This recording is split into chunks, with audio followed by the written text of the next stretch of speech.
Alright, what up, Mr. Run? It's going to be a, a call out to you, and I understand you're ready. I understand that you may have already had this in your mind that this might happen. So I'm going to make something to eat that I've never made before, and I'm going to drink a malt liquor. And what I've got here is, I'm thinking about is camp food. So these, you could get these rice noodles in big packets.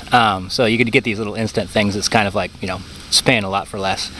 But it's kind of fun. It has the oil and spice with it. Now this is what I've never had before. I've had this, but I want to add high protein textured vegetable protein. Bob's Red Mill. That's kind of expensive stuff. I don't know, like 4 pounds. I mean $4 for a pound or something like that. But if it's good for camping, then it's worth its weight. Oh, and I got some coleslaw and some yogurt and stuff like that. And I forgot a fork, so it's going to be eating it with a knife. All right, so let me get this all in there, and my tripod thing doesn't work anymore. So let me get this all together, and we'll next stage it. Yeah, jet boil. This is actually Irma's jet boil. I'm babysitting it on kind of a permanent basis. It's like I kidnapped Irma's jet boil.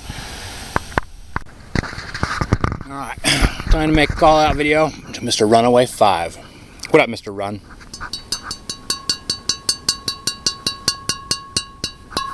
It's going to be a non-traditional call out. Whoa! Hike this in a little bit. Cap in pocket, people. Cap in pocket. Non-traditional because typically a malt liquor call out involves drinking it in 10 minutes. But this call out is going to be a cooking video. Got my dinner or my lunch cooking right now. Maybe it's brunch. Maybe it's dinner. And then the challenge is to drink a malt liquor and talk about what's on your mind. Just whatever, dude. Whatever.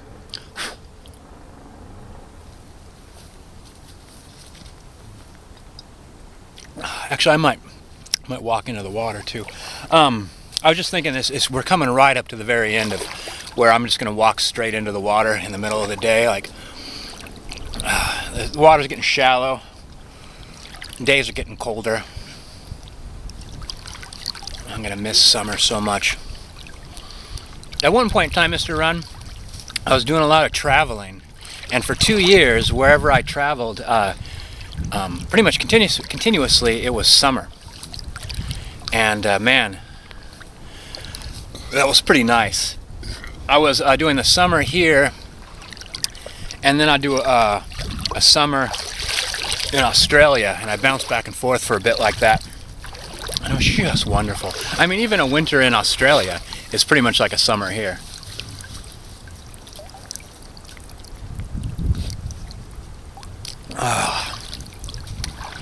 Actually, that's not a bad idea.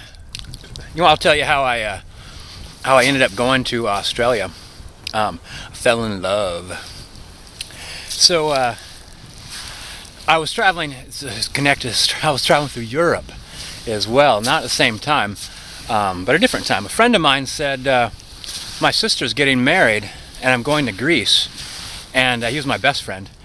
And I said, "Oh Lord, it'd be nice to go to Greece." He's like, "Why don't you come? My parents have a spare bedroom."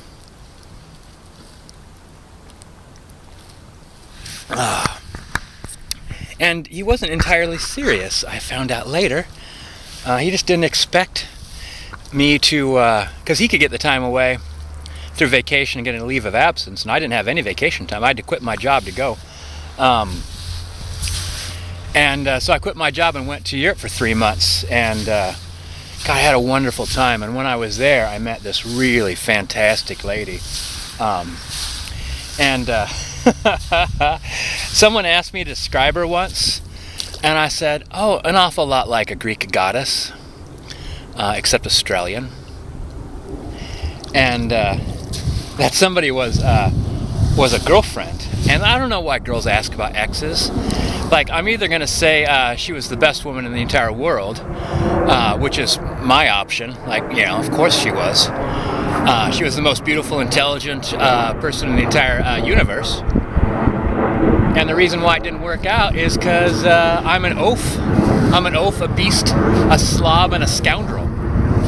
So, of course, a goddess isn't going to keep me for very long. She'll keep me for a couple of years.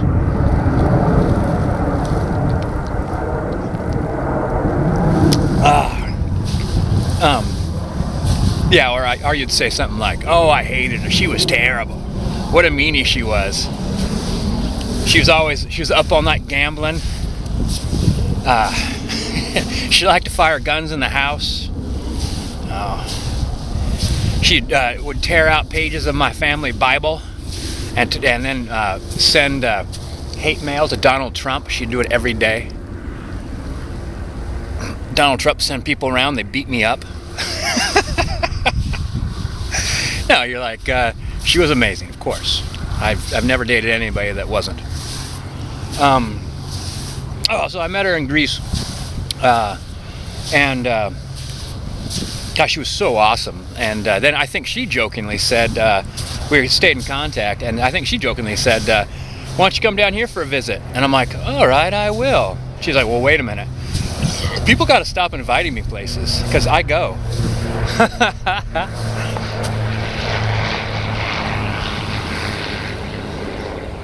Did a plane just go by? I don't think so. That would have been too low for a plane to go by.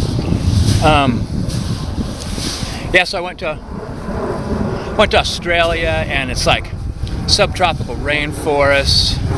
It's everyone living on the ocean. Everyone's like swimming and athletic and bicycling and traveling. And, the people there are all college educated and wicked smart and friendly and polite and kind and generous. I mean, there's only two things about Australia that I found kind of shocking, and one was the Yabos. They're just really terrible guys. They shout out disgusting things to women, like they can't stop.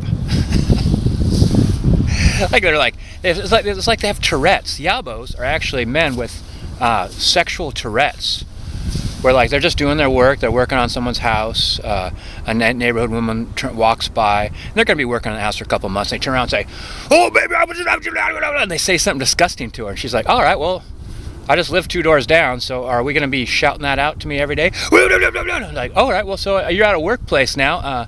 This is workplace harassment. I think I'll call the cops and contact my neighbor and say, I think maybe somebody that was a little less sexually explicit should be doing their siding. They were like, "Oh, sorry, miss. Oh, I guess I got a bit carried away with sexual innuendo by quite explicitly saying what I'd like to do to your body." So Yabos, no good. Another thing was no good was there's a rule in their government, and I guess it's the same or similar in Great Britain. I was reading Tony Blair's book, and the rule is you could say whatever you want. What people say is just foul. They interrupt you and scream abuse at you, and so everyone has to pause. Like, anyway, what I was saying about reforming our health care is, "Oh, I hate you and your stupid suit, and your shoes don't look like they fit, and oh, your hairstyle is so stupid, I can't stand your hair, I want to run over there and cut it, and give it a styling and a perm." And you like stop and like... And I actually went to Canberra, the capital of Australia, and we went to that room where they all have their meetings, and there was like a guide there, and my girlfriend, my Australian girlfriend, said, "Oh, ask him the question you're always talking to me about." And I'm like, he's like, "Did you have a question, sir?" And I'm like, "No, I'm embarrassed." She's like, she said, "He wants to know why everyone's cussing at each other in this room." And then he explained the whole, like, you can't make a rule that limits speech.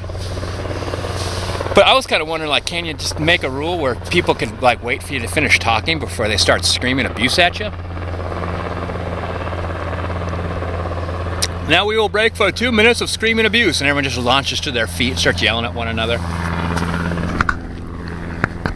It seems to me, I'm not a big fan of any of the Bushes, President Bush, Senior and Junior, but it seems to me that President Bush went to Junior went to Australia to give a talk, and he actually didn't give it. Like, he started it, and he kept trying to start it, and people kept screaming at him, which is the way, I mean, government people, not people like homeless crazy folks.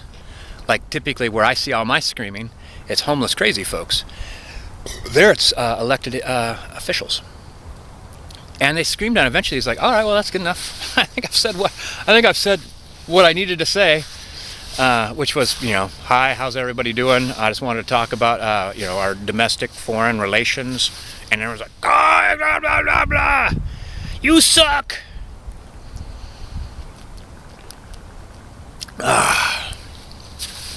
Yeah, but everything else is just wonderful, man. The movies, you'd watch Australian-made movies, and the next day you'd see half the actors that you saw in the movie at the downtown getting coffee, and I'm like, isn't that the guy from the movie? Oh, the movie Priscilla, Queen of the Desert, which is like a drag queen movie. One of the guys, the older guy falls in love with one of the drag queens, and I think that's how it was. I haven't seen it in a long time. And then I saw that guy selling books. I went over to buy books from him just because I thought it was fun to talk to somebody that was in a international. I'd call it a cult favorite movie. Priscilla, Queen of the Desert. I recommend it. It's a fantastic movie. There's a girl in there. I don't know, like what her deal is. She shoots ping pong balls using a part of her body, and so like she gets married to a guy there in Australia, and so he goes to town, and he goes to the store, and every time they're selling ping pong balls, he buys them all and locks them up. And then it seems to me that he's like angry at the storekeeper. He's like, "Why do you keep buying ping pong balls?" And he's like, "Hey, people want them." But really, he's buying them just so she'll have access to ping pong balls. And then, spoiler alert, so then part of the movie is he comes home and the locks have been pried off the cupboard and all the ping pong balls are gone, and he races to the bar, and as he whips open the door, like a ping pong ball goes shooting by him. Oh man, she just had this skill and she wanted to do it. It made her happy. And all the Australians are like, hey, it's cool. If that's what you want to do, we're cool with that. All right, so now I'm going to go over there and we're going to taste that vegetable textured protein mixed. All right, Mr. Ron, I hope this isn't really a long one. Probably will be. All right, switch over. Cut. All right, now we have reached the eating part of this textured vegetable protein Thai ginger noodles, right? Noodle soup. Look at that. I don't know about this. Let's try it.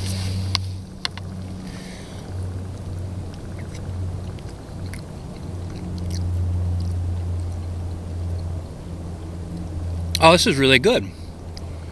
Like the vegetable stuff is kind of spongy and tastes oh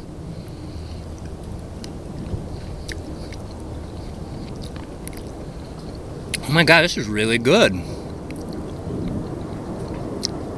I don't know what it tastes like. There actually is a meat taste to it. I don't know if that's the spice or what, but it tastes kind of well, this is supposed to be Thai ginger. It's a soy product. What does it say? Great alternative to meat. Takes the flavors of whatever it's added to.